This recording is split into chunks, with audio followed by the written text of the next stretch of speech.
Hi, I'm Jaclyn. And I'm Courtney, and this is Caffeinated Crimes. Hello, and welcome back, and hopefully you are ready for another exciting episode, and, just keeping with my theme of awkwardly starting an introduction, because I don't know what to say. And we need to switch this, where Courtney has to come up with these, because your girl's struggling. Maybe Courtney could do better. There's an airplane. So clearly I can't do better because an airplane just went right when it was my cue to talk. So The universe is like, no, we got you, girl. We won't make you do this. It's like, no, shush, girl. Don't embarrass yourself. Intros are very hard and none of them ever feel great. No. But we can give you a little update. You might have seen us share on Instagram that we were just guests on the 3 Gossip Girls podcast. So yes. They were nice enough to let us come on and talk about Gossip Girl, which I love Gossip Girl. I mean, I think one of my perks of the week a few months ago was my rewatch. So we got to watch an episode and sit down and talk with them. So go check them out and go give our episode a listen.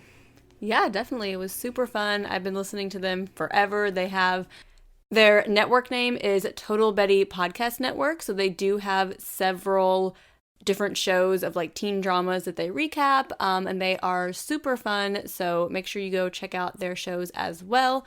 Yeah. So I personally haven't listened to many of them, but I listened to a few leading up and it was pretty interesting. So maybe once I'm caught up on my podcast, because I'm terribly behind right now, they'll get in the mix. So yeah, I'm so behind on my podcast. I never got caught up after maternity leave and now trying to work from home with an infant, and I can't listen to a podcast too. My brain's doing too many things at one time. Yeah. I can't, devote.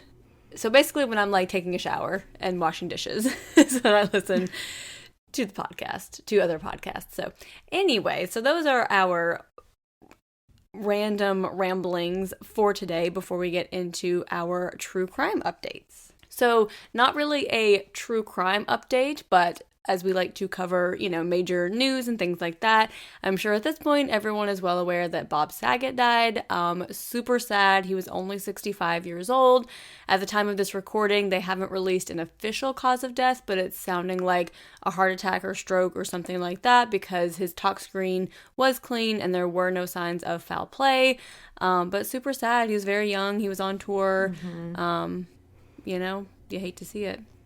Yeah, he was America's Dad, from Full House, and then he was on America's Funniest Home Videos, and he was the older dad in How I Met Your Mother, so it's just kind of he was always there, kind of. Yeah. So, and he was really funny, really a great guy, so it just really sucks, and it feels just kind of, also, Meatloaf died, I don't know if you saw that, the singer. Yeah. Feels like a lot of celebrity deaths happening here recently. I feel too, they always happen in groups, and I feel January, which I know more people die in the winter months than any other time, but I feel January, celebrity deaths are just boom, boom, boom. I don't know why. I also wonder too if we're more aware because it's New Year, and then it's oh great, is this going to be another terrible year? Yeah. You're more focused on it, but yeah, deaths usually do come in threes. I've noticed, especially, so yeah, but one death we will not be sad about. Robert Durst did die. We did talk about him recently, that I think he had COVID for a while. I think he was sick. He was old. He'd just been sentenced in a murder that he'd gotten away with for a really long time, I'm pretty sure. Yeah. And now he's gone from the face of the earth and will likely rot in hell forever. So sad. Just hate that for him, In other news, I'm sure everyone, again, is aware because we're behind, but whatever. There was the fire in the apartment building in the Bronx that killed 20 people. It was caused by a faulty space heater, which is just super sad. I'm personally always terrified of things like that, leaving something on, anything of that nature, and being in an apartment building where it's so hard for so many people to get out at one time. It's just really terrifying to think about and also just super sad. Yeah, and I do think I did see that Cardi B is going to be paying for all the funerals because she is from the Bronx, and so she is trying to help out those families and give back. But just a really tragic situation in general. And also, I'm sure as most of us have heard, because this was quite possibly the biggest true crime story of 2021, possibly of the last decade, honestly. Of all time, maybe. I don't know. That one's debatable. But, so Brian Laundrie's notebook was examined that was found. So when they found his remains, they did find like some belongings, a notebook. And in that notebook, he did claim responsibility for the death of Gabby Petito. They didn't really release like what all he said. Like, did he give details? Is he just saying, I did it? Like, they haven't really released it, and I completely respect if they don't want to. Gabby's family might not want that. I mean, they might know what it said, and they're like, other people don't deserve to know. It sucks. Her family will never get justice, but we do have confirmation of, I think, what we all already knew. Yeah, like I said, everyone already, suspected it, and he was already guilty in the public eye, but it's nice, I guess, to have that kind of confirmation, and hopefully that helps like her family's piece to like have a little bit of like knowing what happened, And just a little shameless plug here, if you want to hear us talking about Gabby Petito, our Patreon episode that I think was just released at the time of this episode, like a few days ago, we did do a 2021 recap, and we do talk a lot about Gabby Petito. We probably won't ever do a full case on it because everyone's already done that, but we do talk about it there. If you want to hear our thoughts, head on over to patreon.com/caffeinatedcrimes. Give us a little money and you can listen to a whole backlog of bonus episodes. Yeah, for this episode that Courtney is talking about, we did cover 10 of the biggest like true crime news case updates, of 2021. So if you want to hear Gabby Petito and those others, we would love for you to check it out, where as little as $5 a month, you get all those bonus episodes. So, yeah. And now to get into today's episode, our sources were an episode of On the Case with Paula Zahn. It was season 23, episode 3, called Circled by Vultures, a Deseret Sun article, and a Patch.com article.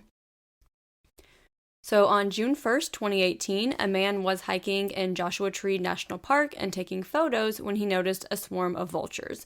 He found it interesting and he took a few photos before finishing his hike. The next morning, he was showing his wife the photos from his hike, and she was looking more closely at the one with the vultures. So he had thought that they were just like eating a dead animal, but when she's looking at it, she's like, these remains look human to me. So they contacted Joshua Tree National Park headquarters, and Ranger Ben Brown received the call to go check it out. So when he arrived at the area the hiker had described, he also saw the vultures as well, before recognizing what were human remains. And because the ground was disturbed, the rangers knew that the body had been buried, so foul play was obviously suspected because, if you die of natural causes or an accident or something on a trail, you don't really bury yourself. So clearly this was some foul play here. That's a little difficult to do. Yeah. You're like, oh, well, I just had a stroke. I'm just going to die here. Let me just put some sand on top of myself, make it easier for everyone else. Honestly, that sounds like something like a woman would do. You know how they're always like, I don't want anyone else to have to deal with it. Yeah. Because there is like a statistic that like a lot of women die from like choking on food because they do not want to make a scene about choking on food. Like they'll go to the bathroom and like choking, like they'll go to the bathroom and then they'll die because they don't want to make a scene. Like, yeah, It's weird. So I could just see like me being like, oh no, let me just, I don't want a child to find me. Let me just put some sand on That is something Courtney would do. I don't want to be a bother. Speaking of dying by choking, like, that's one of my irrational fears is choking while I'm home alone, especially now that I have a baby. And I'm like, what if I choke at like 9 a.m. and like no one finds out until my husband comes home from work in the afternoon and my infant's just like here all day? And call 911 if you're choking. Just immediately call. If you're at a restaurant, make a scene. Do not be scared to be a bother. If you're a woman especially, like, just be like, I'm choking.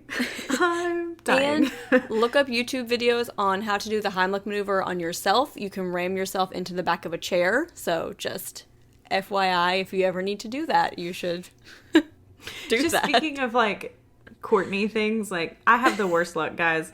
But I could just see myself choking, go to ram myself into a chair and somehow miss and just like break my nose. Probably.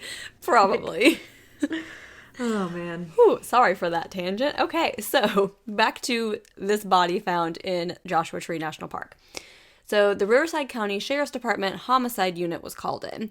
The body appeared to have been in a shallow 2-foot by 2-foot grave, and they believed it had been there approximately 2 weeks. So there was no evidence of a struggle around the grave, so they believed that the victim was likely killed somewhere else and then buried here. And because the body was buried in a shallow grave in a fairly open area, the detectives believed the killer was inexperienced and was likely in a rush. So the autopsy revealed a skull fracture, and the cause of death was massive blunt force trauma. The manner of death was ruled a homicide.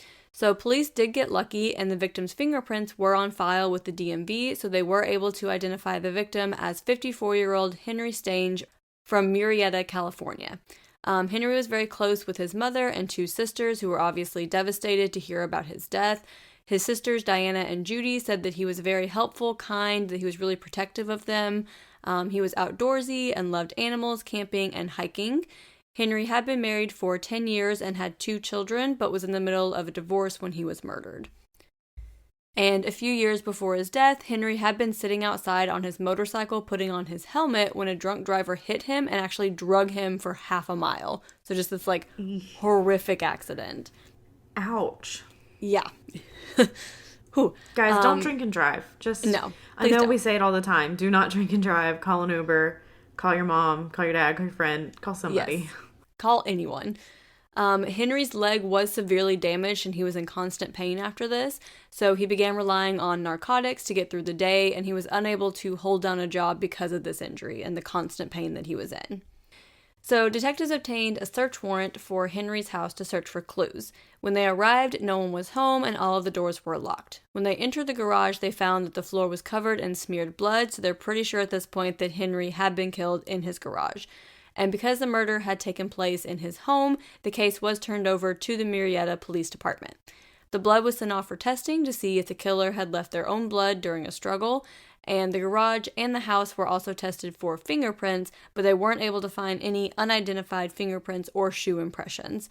And although a lot of blood was left behind, there was also the heavy smell of bleach, so someone had tried to clean up, not super successfully, but they had made an attempt.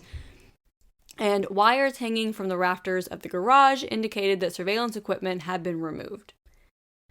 So police learned 2 new important pieces of information after speaking with Henry's wife. So the first was that Henry had become obsessed with ham radios since he had been unable to work. So he hosted a show every single day and interacted with other members of the ham radio community. However, his show was very controversial and he wasn't well liked in this community. Police did follow some online forums where they saw people just speaking poorly of Henry, and his wife told police that Henry had been attacked in his home a few months prior in January. He was actually beaten pretty severely with a hammer, and he believed that this was someone from his ham radio show, like a listener who didn't like him. So this whole time he's thinking that it was a listener from this community that came after him. Which, that's some pretty tense. Extreme. Yeah. I just thought about, what if someone hated our show so much that they wanted to come kill us? Please don't. If you don't like our show, just leave a 1 star. Please don't beat me with a hammer. Right. So Henry was afraid that whoever had attacked him would come back one day and kill him, so he installed the surveillance footage in his garage. And the other important piece of information that police learned from Henry's wife was that he had a new girlfriend. So she was 27 years old and her name was Ashley Stapp, and Henry's mom and sisters had not yet met her, but he told them that he was in love with her, and they were kind of concerned because they're like, things are moving quickly, you just met her, they're kind of, they don't have a great feeling about this relationship. So detectives were able to determine that Henry had likely been murdered on May 24th. His last ham radio show had been the morning of May 24th, and he had been silent since then. And again, he had been doing shows every single day. Mm-hmm. And his estranged wife still paid his bills, and the usage showed that the utilities for his house were not used after May 24th either. So they're like, okay, clearly something happened to Henry on this day. So detectives started looking more into the new girlfriend, Ashley Stapp. So they found that she had a history of abusing prescription pills and that she was actually engaged to another man named Curtis Kruger. So Henry's neighbors said that Ashley drove a blue Honda that was pretty recognizable because of the damage to the front end, and they last saw this car drive by the day detectives were searching Henry's home.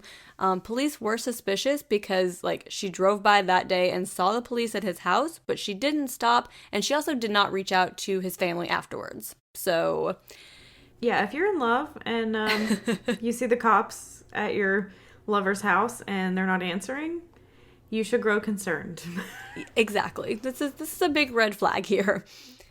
So Ashley's fiancé Curtis was a first lieutenant in the United States Marine Corps and was stationed at the Marine Corps Air Ground Combat Center in 29 Palms.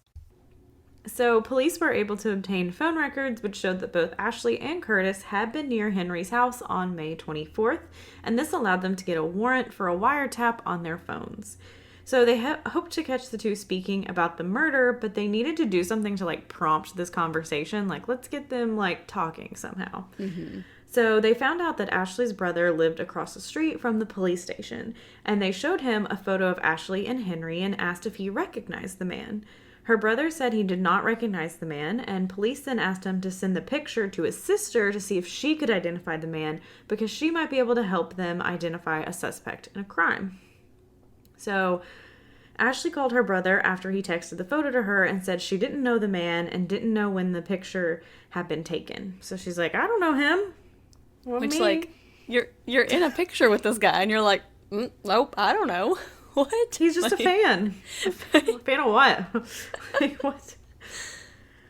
So she then called Curtis in a panic, which is exactly what the police wanted. So the recordings from the wiretap have Ashley asking Curtis how anyone could know.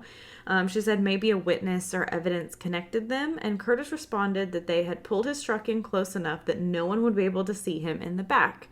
So Ashley wondered if maybe a neighbor reported seeing a black truck leaving, and Curtis said a neighbor had waved to them when they were leaving, and that he bet she had spoken to the police.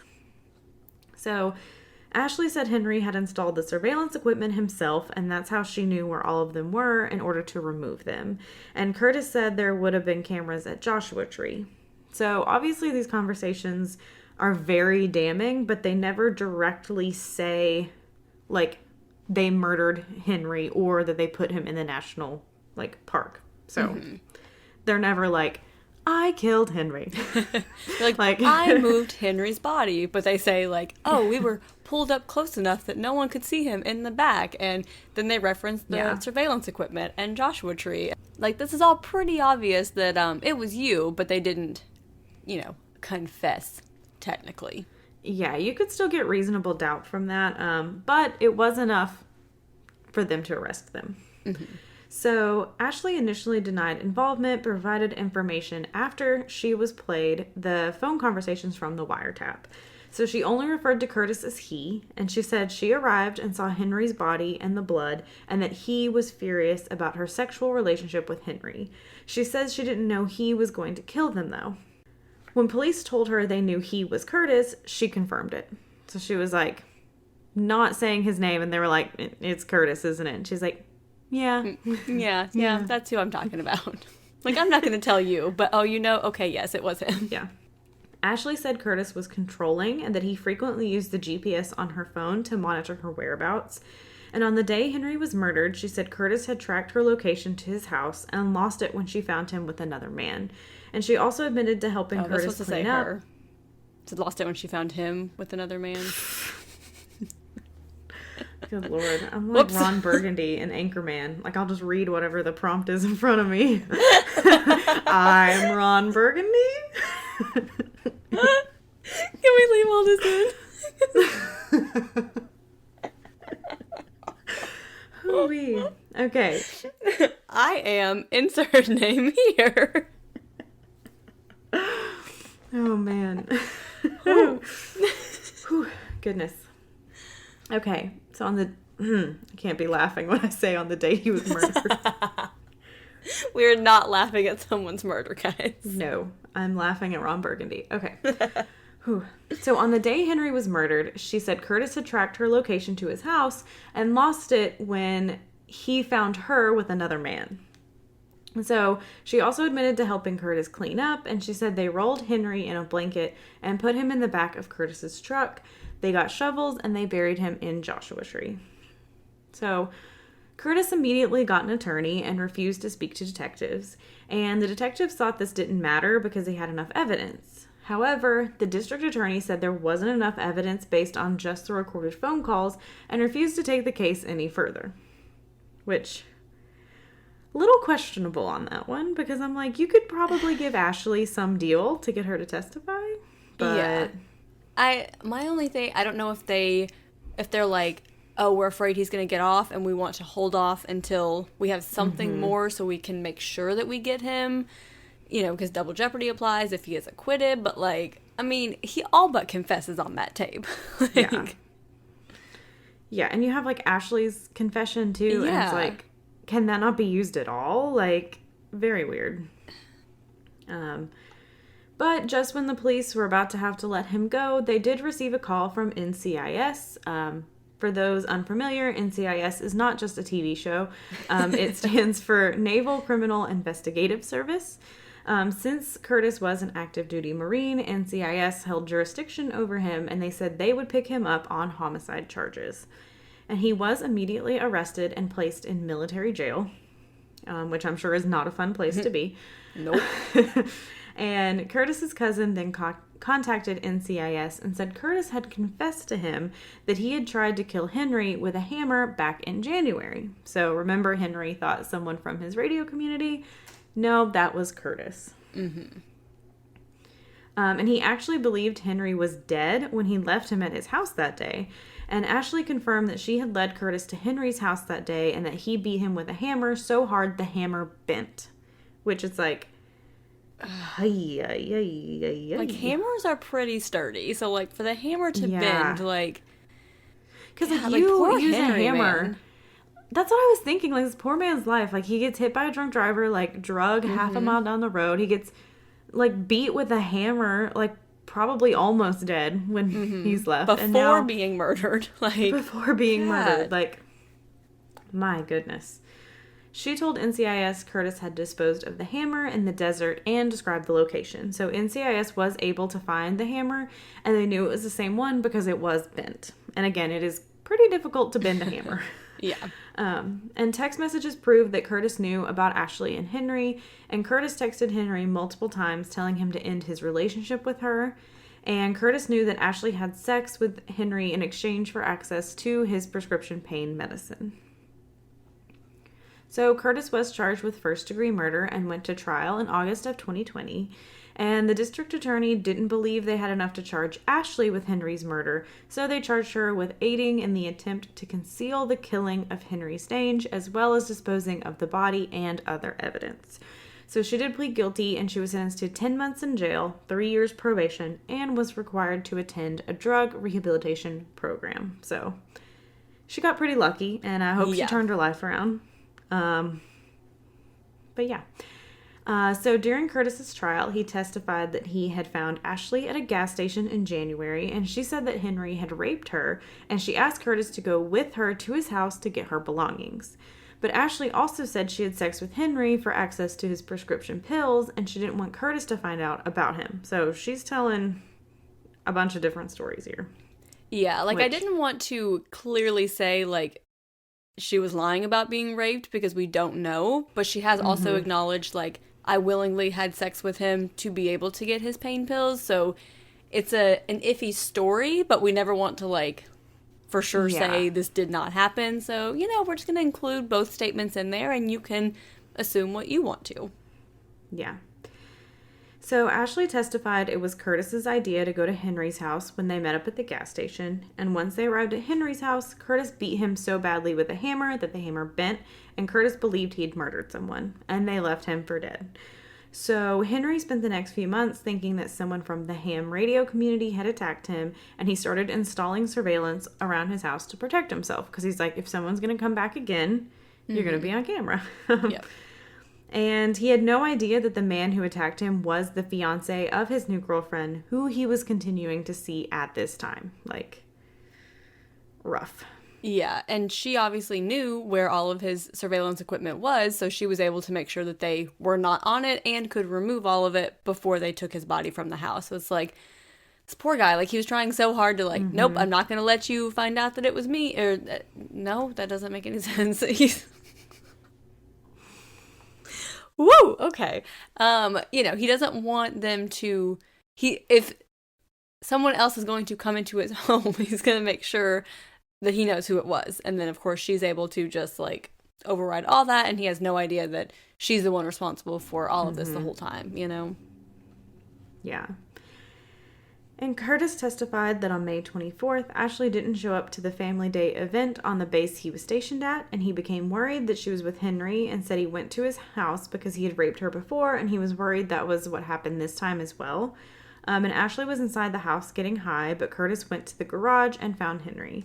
He said he talked to Henry in the garage, and then Henry pulled a knife on him. So they struggled for a bit, and then Curtis took the knife from Henry and put it in his neck. And they fell to the floor, and Henry picked up a weight and tried to hit Curtis with it, but Curtis was able to get the weight away from Henry and hit him with it several times. Curtis then got up and stomped on Henry.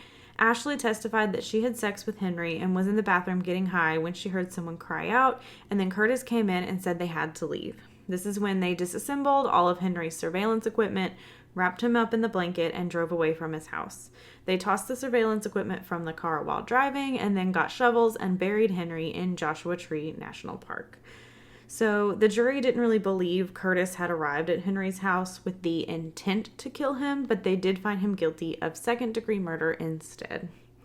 And that is the just really sad and tragic murder of Henry Stange.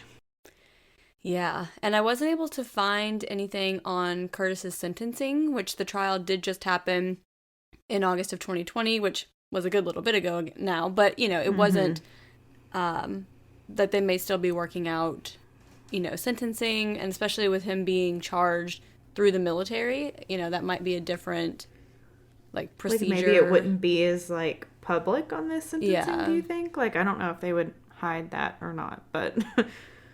Yeah, or maybe it's not as, clear cut, not oh, you're sentenced to this. It's kind of you're here indefinitely until because, their rules are completely different, so it's not I was also wondering, I don't know if, I don't really know how military court works in general, how appeals work in, military court. If it's well, you're probably going to appeal this, so we're not going to sentence you until that's all exhausted, and then we'll sentence you. I mean, I don't know if that even makes sense. I don't know how it works. This is me pulling situations out of my ass. Exactly. Courtney and Jaclyn talking out their ass corner. We know y'all love this, so...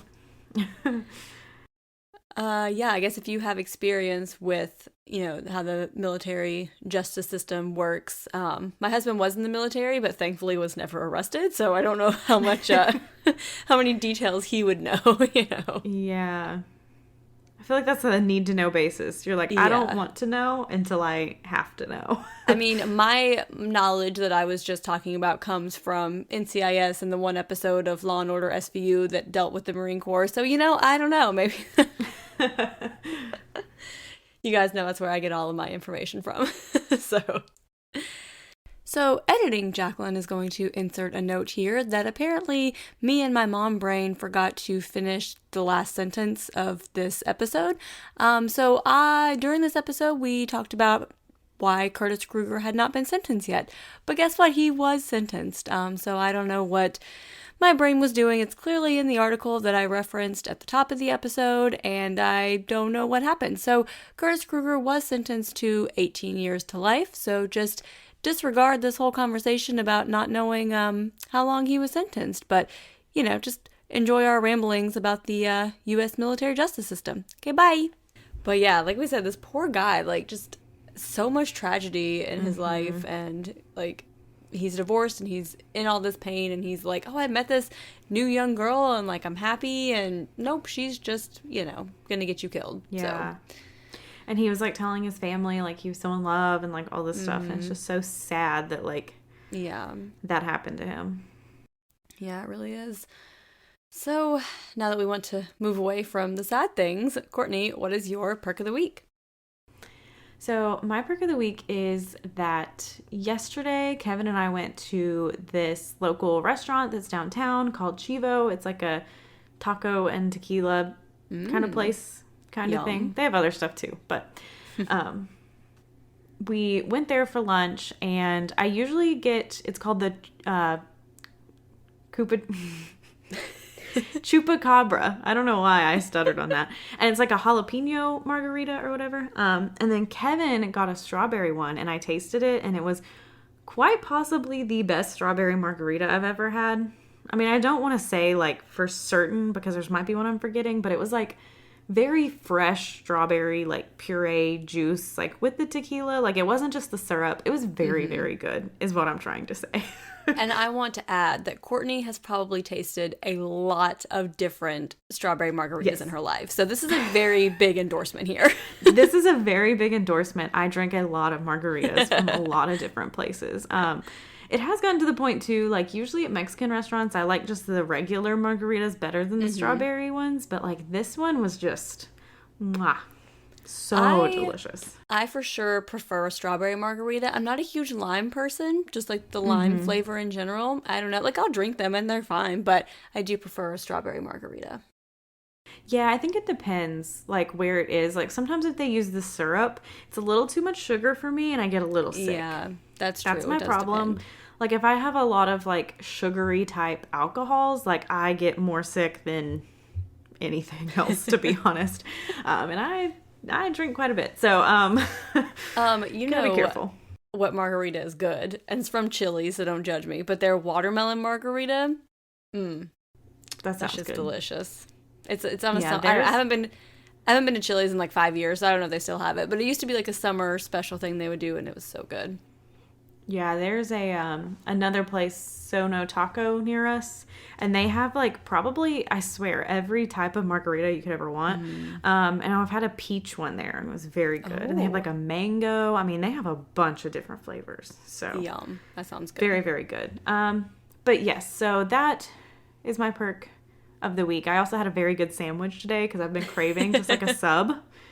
Don't know. I've had like weird, like, I really wanted a burger the other day, and then I really wanted a sandwich today. No, I'm not pregnant, but I don't know. I just really wanted a really good sub, and I got one today from Jersey COVID Mike's. Recovery, just making you crave all the foods. Yeah. My appetite's back, and it's like, you know what you want? You want a sub. You're going to get a sub. So that is my perk of the week, as always, is some kind of food, alcohol thing, because of course it is. Jaclyn, what is your perk of the week? First of all, yeah, food and alcohol just make everything better. My husband is actually on his way to get me a pub sub right now, so if you know, you know. Love a pub sub. Anyway, so my perk of the week, so as we have talked about many times before, we are Bengals fans in this household, and last weekend we got to go to the first round of the playoffs in person. Quite the ordeal. We got hit by plywood on the interstate and had to leave our car in West Virginia and take a rental car, and it was a whole thing, but nothing was going to stop us from getting there. Yeah. But you know what? So, I love an adventure. I mean, obviously that was a very expensive, stressful adventure, but what a story. I mean, it is a story for sure. And it was funny, we were in the rental car, people actually picked us up from the mechanic, which, by the way, if you live in Charleston, West Virginia, y'all are just the nicest fucking people. Like, everyone there was like so nice and so accommodating, and you guys are just amazing. But anyway, Andrew was like, yeah, we've actually had an adventure before on a vacation and talked about our car getting broken into in the Redwoods. I'm like, this guy's gonna be like, y'all are bad luck, I need to stay away from you. I'm not gonna rent you a car. Okay. Yeah, and then he's like, do you guys want the extra insurance that, he's like, your insurance probably covers it, but this is like $20 a day. Like, if anything happens to this car, you just give us the keys and walk away. And I'm like, you know what? Yes, I do. After this trip, yes, I want that extra insurance. But obviously that's not my perk of the week because that was a disaster. But we finally made it to Cincinnati, and we got to witness the Bengals winning their first playoff game in 31 years. Let me tell you, that stadium was going wild. I bet. Just so much fun. And then I'm sorry, Courtney, and yesterday in the second round of the playoffs, I'm sure you guys saw on our Instagram poll, the Bengals and the Titans played each other, and the Bengals actually won. I know we're all surprised. My husband... Honestly, neither team deserved to win that game. No. Both teams played like trash. Yeah. It was I meant to send you this TikTok. It was this girl like pretending to be like Joe Burrow in the locker room. And she was like, I'm so fucking sick of you guys. And it's like the offensive line, we're sorry. And he was like, I was on the ground so much, I know what type of fertilizer they use. Like, what the fuck are you doing? Yes, Joe Burrow got sacked 9 times. The Bengals An still NFL won this postseason record for the Titans defense, who couldn't make up for our terrible offense. So yeah, but it was. My husband has been a Bengals fan his whole life, and this is the first time that he has gotten to witness a playoff win. He lost his mind last night. He was running laps in our house. He ran laps outside. It was like 18 degrees. He is over the moon. So. We'll see what happens next weekend. You know, it's just like 2016. We won the popular vote, and the Electoral College came and ripped it away from us. So true. Sorry. So that is my long-winded perk of the week. If you guys want to tell us who your team is, if your team's out, who are you? Nope, the Super Bowl's already happened by the time this comes out, so there's no point in asking. No, not yet. Oh. Because it's the 13th, and this should come out on the 1st. See, Courtney has her calendar in front of her. I don't. So, yeah, let us know who you guys are pulling for in the Super Bowl at this point. Let us know your favorite, I was going to say brand of margarita, flavor of margarita, Or brand. Maybe you're like a margarita mix girl, Let us know. Let us know. I'm a fresh, things. Like, I like to do the lime, like, myself juice it, personally. A little bougie, but I got time, so,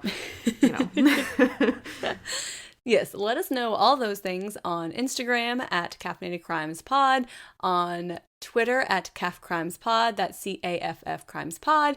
We are on Facebook at Caffeinated Crimes Podcast.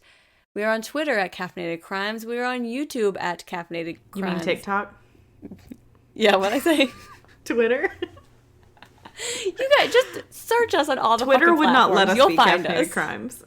Yeah, someone out there is Caffeinated Crimes on Twitter. If it's you, can we have it? Because... No, it was too many letters. Oh, that's what it was. Mm-hmm. I remember. I don't know anything, guys. Just, why am I still talking? Courtney, your turn. Go. And I believe right now we have 45 reviews on Apple Podcasts. That means we are 5 away from one of you lucky reviewers who told us or put your name or something from getting a pin, a sticker, and a $10 gift card to the coffee shop of your choice. So please do that. We will, as soon as we get to 50, draw someone. I do believe I just recently saw Spotify is opening up a review option for podcasts. Okay. I'll look more into that for the next episode and maybe give some details. Maybe we'll do a giveaway there too, but with how long this Apple Podcast one's been going on, no promises there. If we get 3, someone gets a prize. Yeah. So, but yeah, so if you are like, you don't have, like an Apple phone and you want to give us a review, do go to Spotify. You don't have to have a membership to listen to podcasts, or I don't even think review them. Like, you don't have to have the premium. So go review us there too if you aren't able to do it on Apple Podcasts because you don't have an Apple phone, which is fine. So yeah, go do that. And go have a cup of coffee. And don't commit a crime.